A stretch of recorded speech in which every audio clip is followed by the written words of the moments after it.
Today I'm going to be sharing with you my February 2016 favorites. First is the Nivea Men Sensitive Post Shave Balm. Looks like this. If you watch a lot of makeup artists on YouTube, you know that this has become a sensation in the makeup world because it is an amazing primer and it doesn't cost a lot of money. I'm wearing it today under my makeup. It makes my skin really smooth. It also makes my face a little more matte, which I really like. I have very sensitive skin and I haven't had any kind of reaction to it.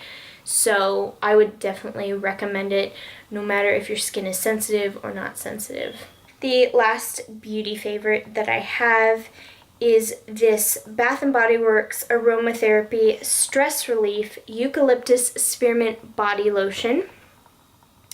I've used this for a really long time, but I've never put it in a favorites video, so I thought that I would feature it this time around since last month I talked about my lavender spray that I spray in my bed to help me sleep. When I'm having a lot of trouble sleeping, I will also put this lotion all over my arms and sometimes inhale it deeply. The scent just really helps relax me. Next favorite is a book, Elixir by Hilary Duff. I have read this book before, but if you don't already know, I'm taking part in the 2016 reading challenge that was created by Modern Mrs. Darcy, which is a blog. And I decided to read it again because I'm reading the series for one of the categories in the challenge. So I read this again and it was just as good the second time around. It's got some fantasy elements. I don't know if you call it fantasy or sci-fi. It's kind of like, I don't know. I'm going to say fantasy / sci-fi. I don't think it's sci-fi. I think it's more fantasy. It's got some drama, romance. It's a bit of a thriller. I'm really excited to read the second one because I've never read the last two, only the first one. But this book is really good, and I know, I think Hilary co-wrote this, but still, she did a great job. It's a really interesting story. My next favorite is a food favorite. I don't have one to show you, but it is a salad from, I believe, Albertsons. And it is amazing. It is a chicken salad with cranberries, pecans, and goat cheese. I do have a special way that I prepare it, of course. I eat the salad with only half the dressing and some olive oil. And some days I don't do this, but I do cook a separate chicken breast to put on top for extra protein. But that just depends on how hungry I am. I love music, but I've been going through this weird phase where I haven't really felt like listening to music, which is like totally bumming me out, but I just haven't felt like it, and I'm hoping that ends quickly. When I did listen to music in February, I used Spotify. I'm really getting into Spotify. I was a big Pandora fan, but my brother's like, oh, Spotify is way better, so weird. You need to use Spotify. And I have been. I have a bunch of playlists now, and I am loving it. And it's all I listen to. In fact, I have Spotify up right now because when I was preparing to film, I was listening to Spotify. And speaking of Spotify, some music favorites that I'm really into right now. First of all, Adele. Adele. Let me just talk about the Grammys thing for a minute.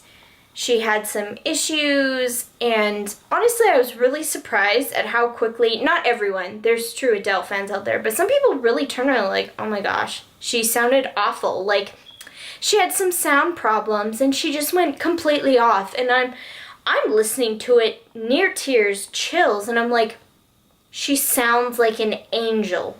I don't care what people say. Adele is just, the voice of an angel. I love her. I've watched her carpool karaoke with James Corden a lot, like too many times, but it's so good. I love her. I love her personality, and she's so down to earth, and I wish we could be best friends, but that will probably never happen. But Adele, I love you. I really do. Another favorite of mine, a song favorite, is Stone Cold by Demi Lovato. I was a huge Demi Lovato fan back in her Disney days, and I still keep up with her, but I don't want to lie and say, oh, I have all her CDs, I listen to all her music. Does anyone buy CDs anymore? I don't know. But I do keep up with her, even though I don't really listen to all her music. However, I am really loving Stone Cold, and I do think she deserves some kind of award for that song because it is just amazing. When she sings it live, oh gosh, the emotion, it's just powerful, super powerful. The last few favorites are all TV shows. Well, actually, they're all on Netflix. Me and my brother are huge fans of The Office, and naturally, we have for a really long time wanted to watch Parks and Rec.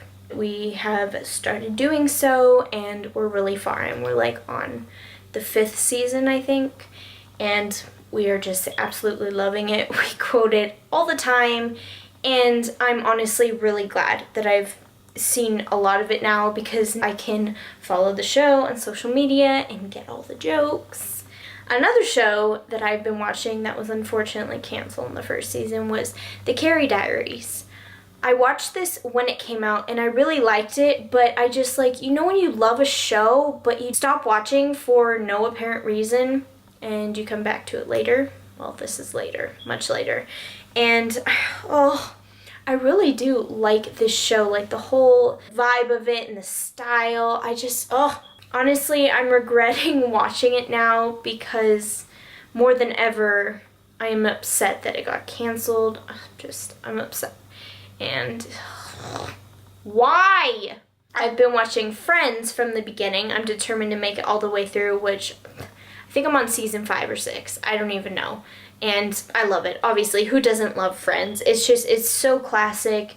It's so relatable. Over the years, when I didn't have Netflix or anything like that, I would just watch like random reruns on TV, and I didn't realize how much of Friends I had watched until I started going through. I'm like, wow, I did a great job, like, watching a lot of different reruns. Like, I've seen a lot of the show, and I'm just like really proud of myself. It's not really an accomplishment to be proud of, but whatever. My last TV, Netflix favorite, whatever you want to call it, it comes with a story. I recently discovered the show Velvet on Netflix. It's actually one of the most popular foreign shows on Netflix. Bravo, because Antenna 3, all their shows are amazing. I say all like I've watched them all. I haven't. Velvet is amazing. It takes place in the 50s. Whew. And it's centered around this fashion store called Velvet. I don't know where they come up with this stuff, but it centers around the owner and the employees and all the things that are going on in the store because they've hit sort of rock bottom in terms of finance. One of the main storylines is the love story between the owner, Alberto, and Anna, who is a seamstress. I'm getting emotional just thinking about it. I'm starting to panic. So, Netflix only has 2 seasons at the moment. In Spain, they're filming season 4. Well, once I got done with season 2, I was like, oh my gosh, things are on the right track. This is awesome. But season 3 is nowhere online, and it killed me. And I'm like, I can't do this. I can't do this. Surely Antenna 3, that's the channel it's on in Spain, by the way. Surely they have a YouTube channel with some stuff from season 3 because that's already been on TV in Spain. Like, sometimes I really wish I lived in Europe. Like, that would solve all my problems. But, anyways, I just made the stupid decision to look up scenes from season 3 and figure out for myself what happens. If you're watching Velvet right now and you don't know what happens and you don't want to know what happens, stop watching because this is a major spoiler. Major. Stop watching. Seriously, this is gonna hurt you inside if you're dedicated to the show. Okay, so I'm skimming through all of these clips that I found on YouTube, and all of a sudden, I see this clip that has Alberto and funeral in the title, and I'm like, hold the phone. It's like, he can't die. The show's about him and Anna. I click on the video, and sure enough, they're at a funeral, and his picture's up, and then Anna goes into labor and gives birth to his baby? I spent the next 30 minutes of my life, it was like 1 a.m., crying my eyes out. I almost threw up. I'm not even joking. I almost threw up. I felt like I was gonna throw up. I was crying. I was so pissed. I was like, I will never watch this show again. Why would you do this to me? I was, oh my God, I can't. I don't even, like, I never want to watch the show again. Ever. I hate the show. I hate you, Antenna 3. Well, once I somewhat composed myself, I suddenly thought, go on Facebook for some odd reason, and I go on the Velvet page, and literally one of the first posts is about season 4, and it says something along the lines of, Alberto is alive, what happens next?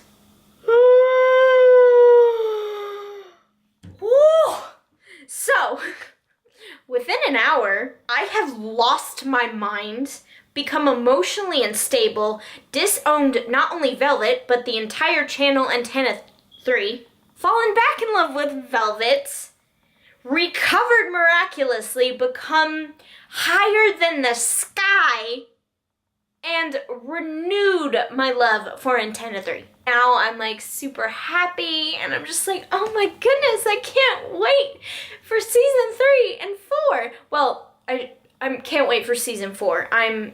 Season 3 is still going to be hard emotionally because I've only seen a clip. Now I'm going to actually have to go through episode by episode and relive that and actually go through the mourning process, and that's going to be hard. If you can't already tell, I take shows seriously. Like, guys, all in all, I highly recommend Velvet. Yeah, great show, 2 thumbs up, 5 stars, all that jazz.